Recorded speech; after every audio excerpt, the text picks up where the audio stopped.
Thank you so much for joining us on this special edition of the Good Fight Radio Show. I'm really excited today because we are actually doing this interview today live, not live, but you'll hear it later. We are doing this interview today at the Apologetics conference we're at right now, and we're so excited to be here because there are a ton of wonderful speakers put on by Ministry to Muslims. And I am so excited because right now I was told, considering that we have Jay Smith on the Good Fight Radio Network, but I was told by the founder of Ministry to Muslims, George Saig, that the man sitting beside me today is Jasvir Basi, is actually the Jay Smith to the Sikh religion. So I am excited for you guys to hear, because a lot of you guys, if you're sitting here, maybe you've never even heard of the Sikh religion. Maybe you have no idea what it is, and how would you know how to outreach to them if you don't know what it is? So with me today, as I said, my friend Jasvir Basi. Thank you so much for joining with us today. My pleasure. Well, praise God. I just want to know, I guess we could start off and kind of leave this open for you. Mm-hmm. What on earth is the Sikh religion? Well, most people do not know what a Sikh is. In fact, a lot of pastors don't know what a Sikh is. And I was shocked when pastors don't even know what a Sikh is. They think, oh, are you talking about the sheikhs? No, not the Middle Eastern sheikhs. No, Sikhism is the fifth biggest religion now. It's overtaken Judaism. And it is monotheistic. You can recognize a Sikh. A staunch, initiated Sikh will not cut his hair. So they'll have a full beard and they'll be wearing a turban. And they're often mistaken for Muslims. In fact, after 9/11, a Sikh was killed in Phoenix, because they thought he was a Muslim. In fact, Sikhs are the arch enemies of the Muslims. And if it wasn't for the Sikhs, India probably would have been Muslim. Oh, wow. The religion started in the 1500s. There's a lineage of successors of 10 gurus who founded the religion. It is monotheistic. Sikhs are very hardworking. They value service and serving very highly. They're very hospitable. They believe in worshipping God with devotional love, and the religion has a concept of grace in it. In their scriptures, the word grace occurs more times than even the Bible. Oh, wow. Each section or each page is invoking the grace of God. So when I asked one Sikh scholar at a conference one time, I said, who do you think is Jesus?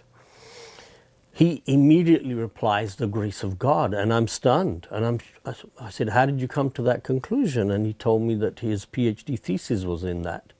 So that is a very, very big common ground with us, except they don't know Jesus is the grace of God. So we have to reach them. The Sikh gurus, 10 of them, over a period of 200 years, formed and solidified the religion. One guru passed on guruship to the next guru, and then the 10th guru said, no more physical gurus. Our guru is going to be the scriptures. So the last and final guru is their scriptures, which they treat and venerate very highly. They treat it as a living person. As their living guru there to guide them. Their concept of God, like I said, is monotheistic. They do believe man has a problem. The problem is sin. And how do you overcome it? And basically, it is a work system. You do good works so that God can grant His grace to you. So it's a earned grace, basically. The other thing that sets Sikhs apart and why they're hardworking is because they did not accept the Hindu doctrine of becoming a recluse or an ascetic and giving up the world. Say, no, this is a battleground. The world is a battleground, and you have to fight injustice and intolerance, which is why the 10th Guru changed the Sikhs into a holy warrior caste called the Khalsa, which actually means the pure ones. The problem was, for 800 years, the Muslims had been invading India and converting Hindus by force. And this caused the biggest Holocaust in history of about 50 million Hindus. And then at the time of the Gurus, actually the time of the first Guru, the Muslims started invading India, and they actually conquered India, and then they stayed and ruled India. And they were forcibly converting the Hindus. And the fifth Guru was tortured by them because he was seen as a heretic, and he was killed or martyred. And that was when the Sikhs, the sixth Guru, decided, no, we need to arm ourselves. And he armed himself with 2 swords, one for temporal power, one for spiritual power. And when some Hindu asked him, why do you call yourself a guru and a holy person, and you are now wearing swords? And he said, this sword is to defend the defenseless. And it is not for gaining any land or aggression. So even the word for the sword is not the normal word for sword. It is kirpan. If you take the N off, it actually means grace. So this is an instrument that's supposed to be used for the grace and in self-defense and not in aggression. So the 10th Guru finalized and made the Sikhs into a warrior caste, because when the Muslims executed his dad, who was the 9th Guru, because he wouldn't convert to Islam, the Muslims could not tell Hindus from Sikhs because they all had short hair.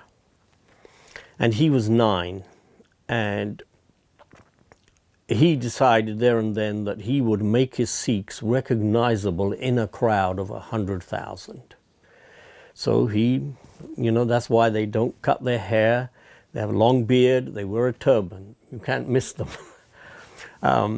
Because the Muslims taunted the Sikhs after they beheaded the 9th Guru, his dad, that is there any brave Sikh who's going to come forward and pick up the head? And apparently nobody did.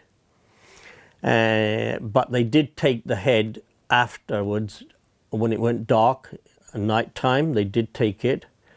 And I think that's one reason why he decided that he was going to do this. And he said, I am going to make hawks out of sparrows. Because the Hindus, due to the influence of Buddhism, had become very passive. They wouldn't defend their families when the Muslims invaded and took away the women and looted. So he said, I'm going to change sparrows into hawks. And in 1699, he around the springtime, harvest time, a big festival, hundreds of thousands of Sikhs gathered. And he comes on the stage and he says, is there any brave Sikh? I need the head of a brave Sikh. Who is going to give his head for the Guru? And they're stunned. Nobody goes. And then eventually one brave Sikh goes forward. And he takes him into the tent, flashing his sword, and comes back with a bloody sword. And he said, who else is going to give his head for the Guru? And again there was silence.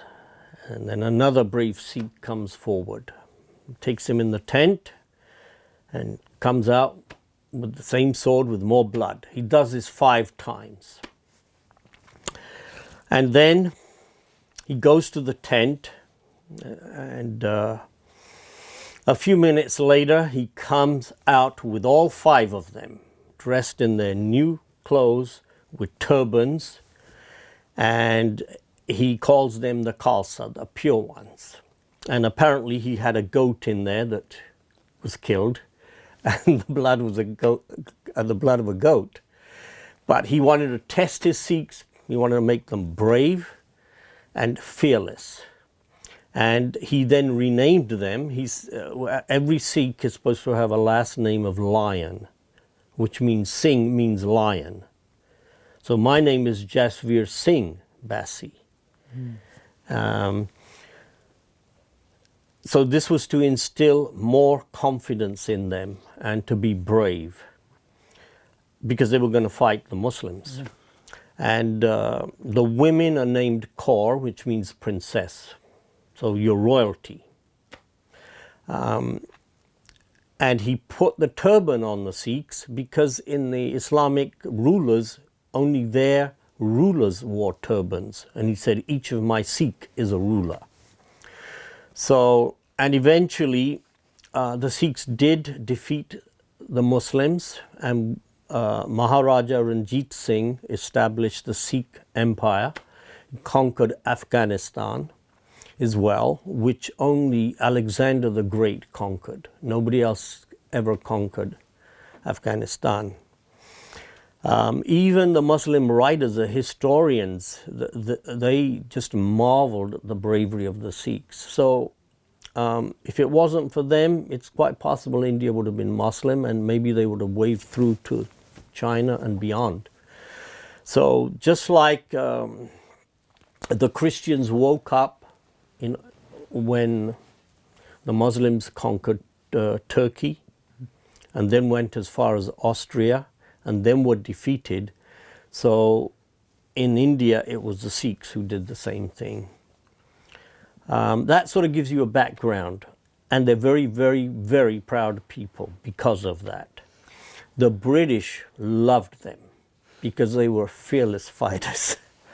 And in fact, they wanted to take their little prayer book with them in their satchels, the Sikh soldiers who fought for the British.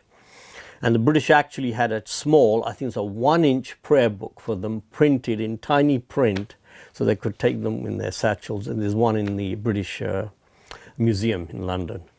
Wow. Now, so with all of that, I mean, like you said, they're very proud people, grace. I mean, obviously you're going to hopefully divulge a little bit of your testimony there, but how on earth do we start an open dialogue with them? What would be something that would be a way of conversation in order to open a gospel message to a Sikh that we want to talk with? The best thing is to ask lots of questions. The mistake I made as well, when I started witnessing to my family and relatives, you don't go Bible bashing, you know? It's best for them to ask questions afterwards. You ask them questions about their religion. Well, you know, what does your religion teach about God? You know, tell me a little bit about your gurus. The foundational friendship evangelism is very, very important with Sikhs. You've got to establish that rapport first, and then ask lots of questions, and then pray and let the Holy Spirit lead you.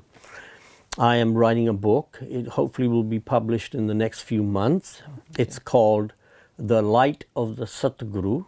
Satguru means a true guru.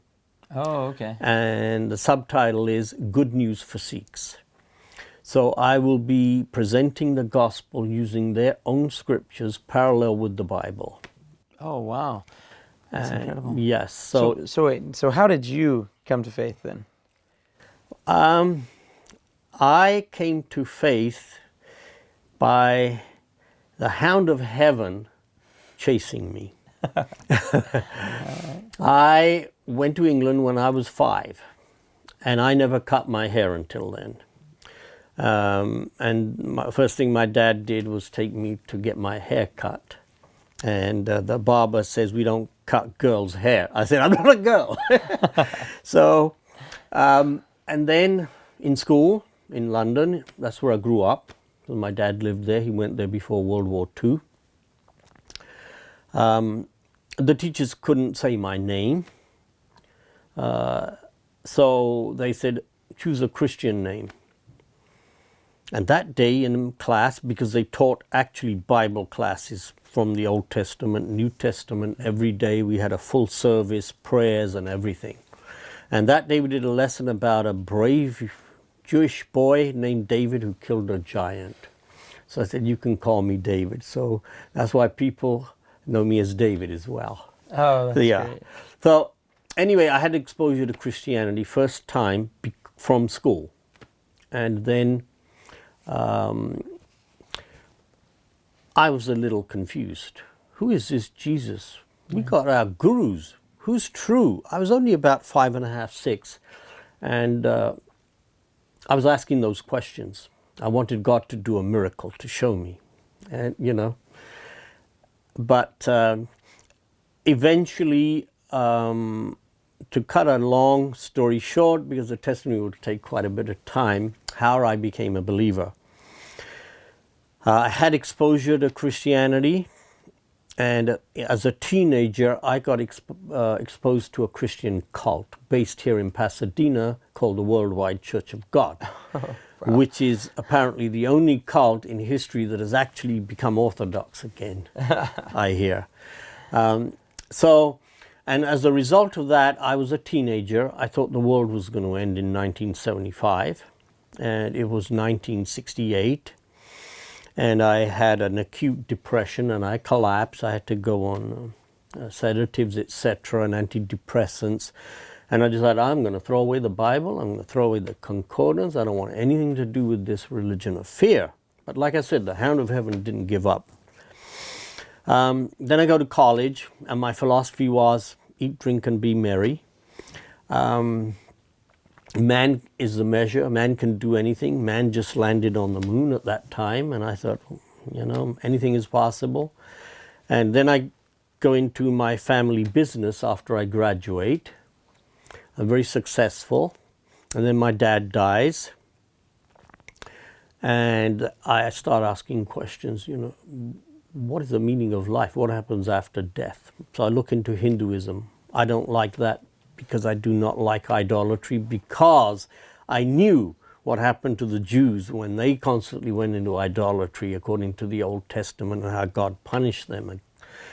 And then I got mixed up in a Sai Baba cult, but eventually I just decided all of this is false. I'd just be a cultural Sikh, a born a Sikh, I'll die a Sikh. And then one day in 1984, May, I have a dream. I'm stuck in a maze. The walls are huge. I can just, it's a narrow openings. I'm walking around and around in the maze, and I can't get out all day. And towards dusk, I see some light. So I walk out, and there's a huge billboard, nothing else. A huge billboard, and it had 3 letters on it, USA. And I told my wife, I said, I had this dream. And I always wanted to come to USA. She said, well, why don't you go and check it out? So 2 weeks later, I was here. And then I called my wife. I saw a lawyer. I said, how can I come here? He said, buy a business, get a business visa. And that's exactly what I did. And then eventually, you know, you get a green card. So I thought, let's go for it. So I come here, buy a business, and then somebody leaves a book in the restaurant. I don't know who it is until today. Maybe in heaven I'll know. The book was by Hal Lindsey, This Late Great Planet Earth, which straightened out all my bad eschatology at the end of the world. But I do know what brainwashing is, because some people accuse me, Sikhs will accuse, oh, you've been brainwashed by the Sikhs. No, I mean the Christians. No, I haven't. I know what brainwashing is, and I know it's 100 times harder to get rid of brainwashing than to, you know, soak it up. So that's why the Lord brought me here.